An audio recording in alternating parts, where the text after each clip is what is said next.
In August, the president signed the PACT Act into law. It expands the number of presumed illnesses related to toxic exposure, making it easier for veterans to receive benefits. Dr. Shereef Elnahal is the Undersecretary of Veterans Affairs for Health. Dr. Elnahal, welcome to the program. Thank you so much for having me. Remind us of the changes under the PACT Act. So this is a once-in-a-generation expansion of veterans benefits that the president signed into law back in August. For so many years, veterans, veteran service organizations, and advocates have been calling for us to serve veterans who are exposed to toxins during their deployments. Burn pits in the Middle East, Agent Orange in Vietnam, numerous exposures in the Gulf War.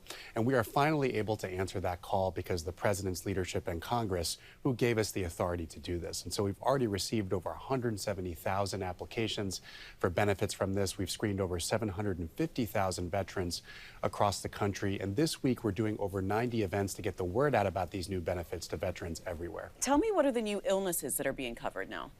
It's a lot of different conditions that folks may have as a result of these exposures. So high blood pressure as a result of exposures in Vietnam, some blood conditions as well from that, but also respiratory cancers, cancers of the head and neck, of the GI tract, and so many other areas of the body, but also more common conditions like asthma, sinusitis, rhinitis.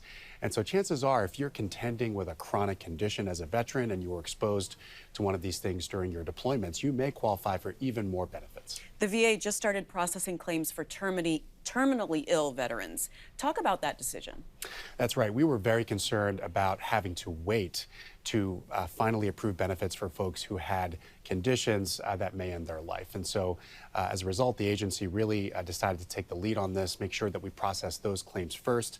That started this past Monday. And so we're going to really try to speed that up to provide everything we can to vets who may be near the end of their life. So when all claims start being processed, are there certain groups that are being prioritized over others? Absolutely. So as you said, terminally ill veterans, but also veterans with cancer. We know that time to treatment is so important in determining the outcome for people with cancer, and so that's why we're prioritizing those first. As you said, the VA is screening for toxic exposure. What's that process like? It's really a simple two-question screening that happens right in clinic when a veteran is seeing their primary care physician, basically listing out the types of things that they may have been exposed to and asking them if they recall whether they've been exposed during their deployments. That's the first step in connecting these veterans to even more benefits. You're expecting a big surge, obviously, of the number of claims and vets needing care. So how are you ramping up for that? How many people are you going to need to hire? We're doing everything we can to prepare, and as you mentioned, hiring enough people is the first step for that. The Veterans Benefits Administration is working really hard to hire folks. We also just had an onboarding surge event across the country in medical centers everywhere that onboarded over 12,800 new employees to be able to staff our clinics and our hospitals to prepare for new veterans and veterans that may rely on us more. And so we're really trying to ramp up. You know, medical professionals are in high demand. Why would a medical professional choose to work in the public sector when the private sector is so lucrative? Well, first of all, I think we have the most important and best mission in the federal government and across American healthcare. These are heroes who sacrifice themselves and put themselves on the line for our freedom. That's the most important reason. But also, the PACT Act itself actually afforded us even more reasons why folks would want to work at VA. We have higher recruitment and retention bonuses, the ability to pay people even more now. And so I think all of those things will help with recruitment and retention.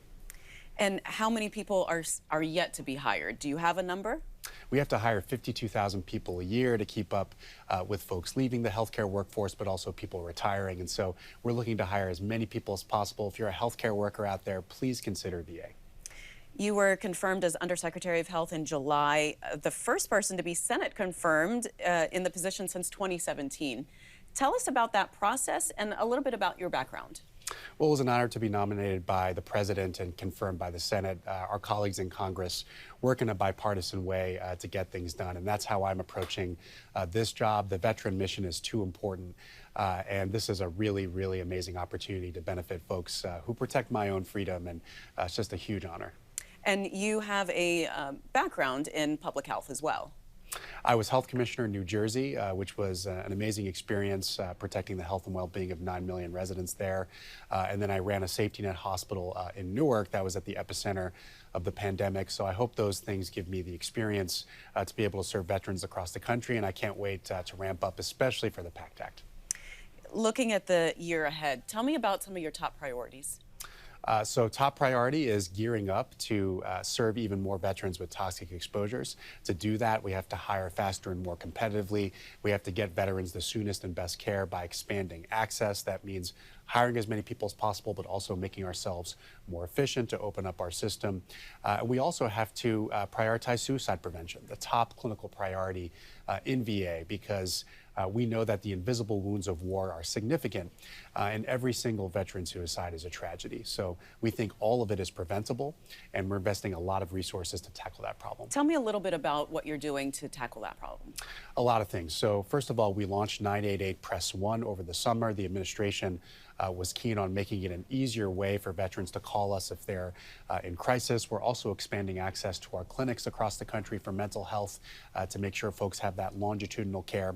But also, we're partnering with a lot of community-based organizations, and we've given over $50 million in grants to these organizations to partner with us to build that support network around veterans. All of that whole spectrum is important for our suicide prevention strategy. All right. Elnahal, Dr. Elnahal, thank you so much for being on the program, and good luck with that program. Thank you so much. Thanks for watching. If you enjoyed the video, give it a thumbs up and subscribe to our channel so you don't miss out on any future Government Matters interviews.